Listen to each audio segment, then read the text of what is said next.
So how do we analyse what's going on at transition from year to year, from 3 years old to 18? Well, I really encourage teachers to use a tool called the 5 bridges. And it's a really effective way of breaking down the elements of transition so that you can focus in a sliced way right across the social, emotional and intellectual needs of the child. The first bridge is the administrative bridge, that key essential information being passed on about each child, not only their academically, but also a little bit about their history, a little bit about maybe their ambitions.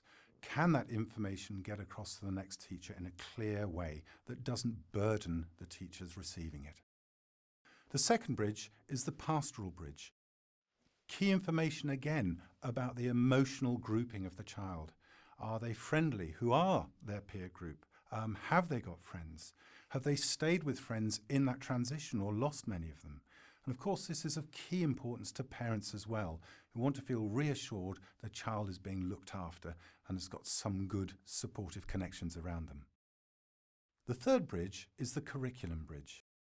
How do we ensure that there's a spiral curriculum that takes all the advantage of what's been done before, not only from one subject to the next, but right across the curriculum? Personally, I did the Tudors 4 or 5 times during my school career, and it was incredibly tedious. I'd wished my teachers had known what I'd done before a little bit more so that I could at least move on into either more depth or indeed a different subject.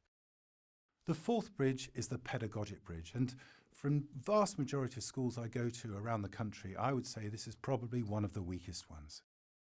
This is where we check, are the ways of teaching and learning that are happening in the previous years being taken advantage of, extended and continued into the next year? For example, if you do philosophy for children in the junior school, is it continued and built on in the Key Stage 4, 3-4 area? The fifth bridge is the autonomy and managing learning bridge. And that is really looking at, are there opportunities throughout transition where the students can give some responsibility to others or take it upon themselves so that they learn to be more independent, more confident, more able to communicate and develop themselves without having to be pushed through the system.